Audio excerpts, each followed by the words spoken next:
નમસ્કાર દર્શક મિત્રો, આઝાદ મીડિયા લાઈવ ન્યૂઝમાં આપ સૌનું હાર્દિક સ્વાગત છે। ભાજપના નેતા રામભાઈ મોકરિયાની મીડિયાકર્મીની સામે બોલેલા અપશબ્દો બાબતે આપ નેતા પ્રવીણ રામે રામભાઈ મોકરિયાને લીધા આડે હાથ। હજુ તો રાજકોટ અગ્નિકાંડની અગ્નિ બુઝાણી નથી। સ્વજનો ગુમાવનાર પરિવારો હૈયાફાટ રુદન કરી રહ્યા છે, ત્યારે દુઃખ વ્યક્ત કરવાનો સમય છે।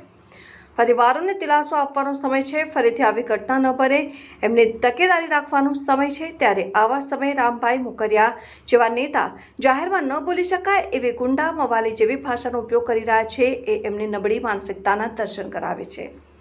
મીડિયા અપશબ્દોનો પ્રયોગ કરી દુર્વ્યવહાર કરનાર ભાજપના નેતાને લઈને આમ આદમી પાર્ટીના નેતા પ્રવીણ રામે તીખી પ્રતિક્રિયા આપી। જગદીશ યાદવ, આઝાદ મીડિયા લાઈવ, જૂનાગઢ। નમસ્કાર મિત્રો, સોશિયલ મીડિયાના માધ્યમથી અને મીડિયાના માધ્યમથી એક રાજકોટના ભાજપના નેતાનો બફાટ સામે આવ્યો છે। હજુ તો રાજકોટના અગ્નિકાંડની અગ્નિ ઓલાણી નથી। હજુ તો એ પરિવારો હૈયાફાટ રુદન કરી રહ્યા છે।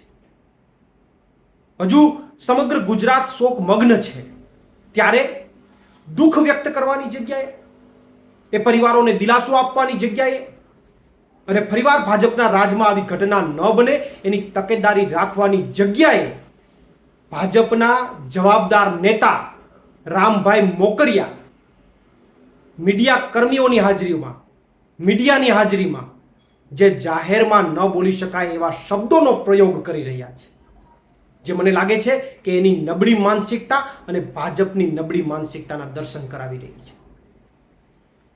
સાહેબ, આ સમયે આવા શબ્દો કઈ રીતે નીકળે? આ સમય દુઃખ વ્યક્ત કરવાનો સમય છે, એ પરિવારોને દિલાસો આપવાનો સમય છે, ત્યારે આવી ગુંડા મવાલી જેવી ભાષા એ મને લાગે છે એમને શોભા નથી દેતી। અને જ્યારે મીડિયા કર્મીઓની હાજરીમાં જ્યારે આવી ઘટના બની છે, ત્યારે તમામ મીડિયા મિત્રોએ પણ આ વાતને ઉજાગર કરી અને એમની નબળી માનસિકતાને ઉજાગર કરવી જોઈએ।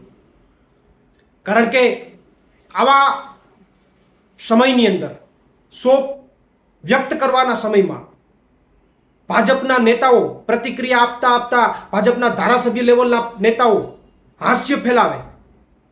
મને એ નથી સમજાતું કઈ રીતે હાસ્ય આવે।